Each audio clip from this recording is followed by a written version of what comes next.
La recuperación económica global en el marco de la pandemia se ha venido presentando en los indicadores de flujos de comercio mundial de mercancías. En el caso específico de México, el sector externo compuesto por importaciones y exportaciones de mercancías ha sido el de mayor recuperación por la articulación de cadenas de valor globales en producción de bienes primarios, bienes intermedios y bienes finales. Sin embargo, con la información del Instituto Nacional de Estadística y Geografía, al mes de agosto se nubla el panorama para las exportaciones clave de México, como por ejemplo la industria automotriz.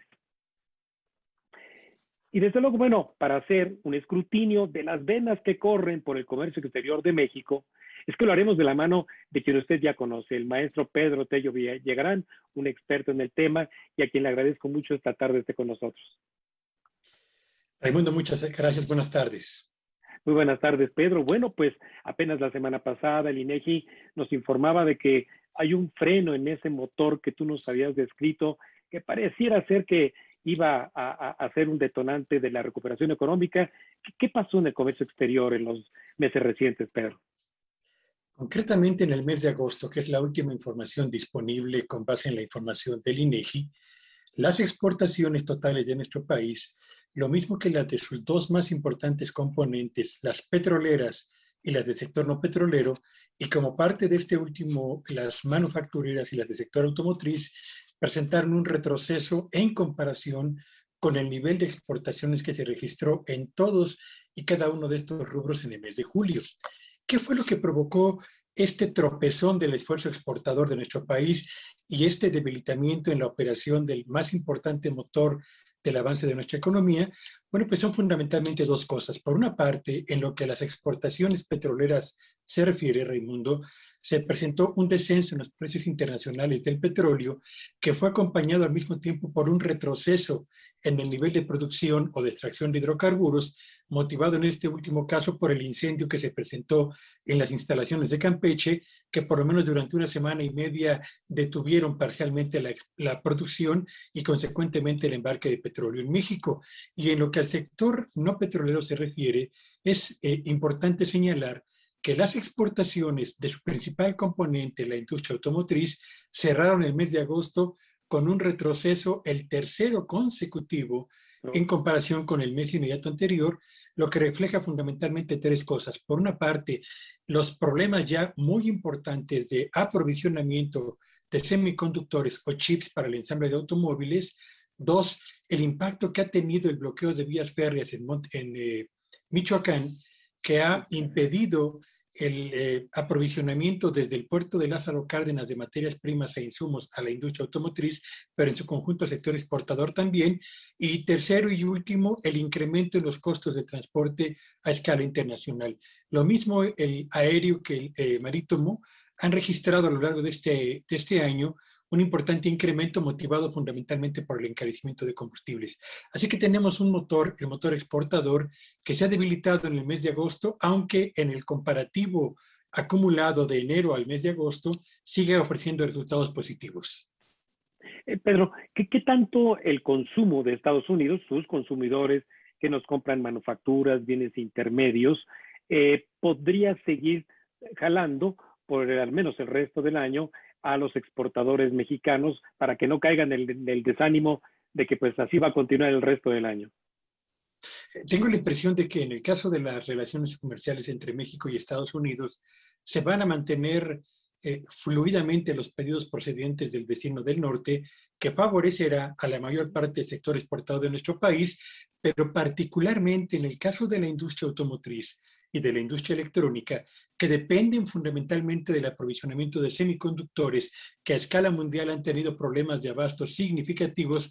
Ahí el aumento en los pedidos de la economía de Estados Unidos difícilmente podrán hacer una diferencia relevante a menos que se resuelva este factor, este problema estructural de aprovisionamiento de insumos. Por lo demás, creo, Raimundo, que la industria mexicana y los agroexportadores de nuestro país tendrían que voltear no solamente al mercado norteamericano para aprovechar las oportunidades de acceso que ahí existen, sino aprovechar sobre todo los 13 tratados comerciales o los 12 restantes tratados comerciales que tenemos con 48 países que nos permiten un acceso a 1.300.000.000 de consumidores para por esa vía diversificar las fuentes de impulso del motor exportador, reducir nuestra vulnerabilidad a propósito de lo que ocurra con la economía de Estados Unidos y sobre todo y particularmente aprovechar las potencialidades de la industria mediana y la pequeña empresa mexicana que puede exportar si se realiza un esfuerzo importante de promoción de su oferta exportable. Y sobre todo, vaya, porque en este sector no solamente hay trabajo calificado, sino todo el conjunto de empresas relacionadas y de apoyo que generan empleo. En esa materia, reciente seguimos en Twitter, has comentado acerca del comportamiento de la ocupación y el empleo. ¿Qué estamos viendo hacia el final del año en materia de ocupación y empleo, Pedro? Es interesante observar cómo los datos que dan cuenta del comportamiento del mercado laboral mexicano en los meses de agosto y de julio hablan de un debilitamiento significativo en la capacidad generadora de empleos permanentes y bien remunerados, y por otro lado, el fortalecimiento del sector informal de la economía, donde se genera desafortunadamente en este momento la mayor parte de los puestos de trabajo con niveles salariales francamente muy bajos y con frecuencia sin la cobertura de las prestaciones sociales que marca la ley. ¿Qué es lo que está ocurriendo en el mercado de trabajo de nuestro país? El mercado laboral comienza a reflejar la desaceleración que se percibe en la actividad económica de nuestro país a partir de julio pasado y que seguramente se va a acentuar motivada por este tropiezo del sector exportador, el motor que había estado trabajando más eficientemente en los últimos meses para la economía mexicana, y tomando en cuenta que el despertar del mercado interno, la otra turbina de la economía mexicana, quizás la más importante por su peso específico sobre el avance de nuestra economía, comienza a trabajar con mayor intensidad, pero lo hace a un ritmo que todavía es bastante lento respecto a las posibilidades que podría tener en el corto plazo para el despegue de la economía mexicana. Sobre todo por esto que escuchamos entre líneas contigo, que es la precariedad del ingreso de quienes se incorporan después de haber perdido en la pandemia entre 10 y 12 millones de personas ocupadas entre economía formal e informal. Ahora bien, con estas modificaciones que hubo a la ley del outsourcing, pareciera ser que nada más hubo un movimiento de personas de una nómina hacia otra, y las condiciones de informalidad, como acabas de describir, pareciera ser que son irreversibles. En el campo, particularmente en el sector agropecuario, cómo se observa el comportamiento de la ocupación de las personas donde se generan ingresos de todos los niveles. Es interesante observar cómo en el campo que está vinculado a la agroindustria exportadora, la creación de empleos avanza con especial dinamismo. A lo largo de los primeros 7 meses, su crecimiento supera el 7%. En el campo que es más de autoconsumo, francamente, ahí el empleo no reporta avances y estamos frente a una situación que refleja perfectamente esta dicotomía que se aprecia en el agro de nuestro país. Un componente, el más moderno, el integrado con especial competitividad a las redes internacionales del comercio, avanza en inversión, avanza en productividad y también en lo que atañe a la generación de empleos. Pero el resto del agro mexicano, que depende del mercado interno o de autoconsumo, francamente presenta niveles de productividad muy bajos, de rezago preocupante y sobre todo de mayor precarización en lo que al empleo se refiere, Raimundo. Sí. Finalmente, Pedro, como un experto en nuestra economía nacional e internacional, no puedo dejar de preguntarte tu ángulo de análisis, de opinión acerca de esta propuesta de contrarreforma eléctrica. Evidentemente, yo creo que se trata de una decisión apresurada que apunta en sentido contrario a lo que marca la tendencia internacional.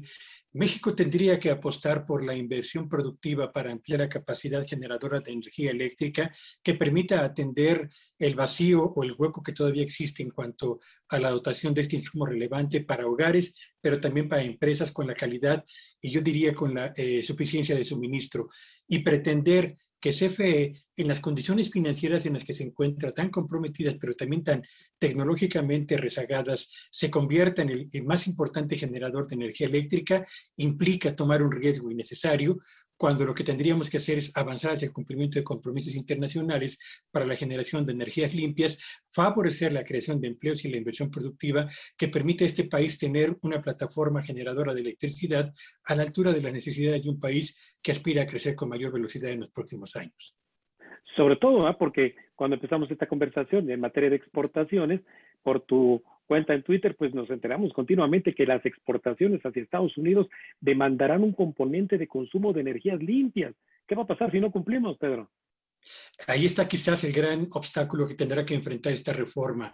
Hay compromisos que México suscribió en los anexos del TEMEC y que tienen que ver al mismo tiempo con reglas de orden ambiental, que tan pronto como los potenciales competidores en Estados Unidos se den cuenta que aquí no las estamos cumpliendo, van a iniciar procesos legales para tratar de frenar el acceso de productos mexicanos al mercado de Estados Unidos, con el consecuente impacto que esto va a tener sobre los exportadores directos mexicanos, sus proveedores, el empleo, la inversión productiva y nuestra capacidad de avance. Así que, por eso digo, se trata de una iniciativa que apunta en sentido contrario al camino que tendríamos que estar siguiendo en función de los compromisos adoptados en el TEMEC, en las Naciones Unidas y con los requerimientos de una humanidad que requiere la generación de más energías limpias. Gracias, mi querido Pedro. Bueno, pues sin duda que seguiremos tus ángulos de análisis aquí en Cuentas Claras, pero también en tu cuenta de Twitter, @Pedro, Tello Villagrán, ¿verdad? En efecto, Raimundo. Así es, muy bien. Pedro, te envío un muy fuerte abrazo, como siempre, desde tu casa y hasta la próxima. Bienvenido nuevamente a tu espacio, Raimundo, y buenas tardes a todos. Buenas tardes, gracias. Bueno, pues ahí lo tiene. La evolución del comercio exterior sufre un tropiezo en agosto y el empleo continúa desafortunadamente siendo precario. Antes de ir un breve corte, les recuerdo nuestras redes sociales en la Agencia Mexiquense de Noticias para que nos siga en Facebook y Twitter, @MX Noticias y @Raimundo Tenorio.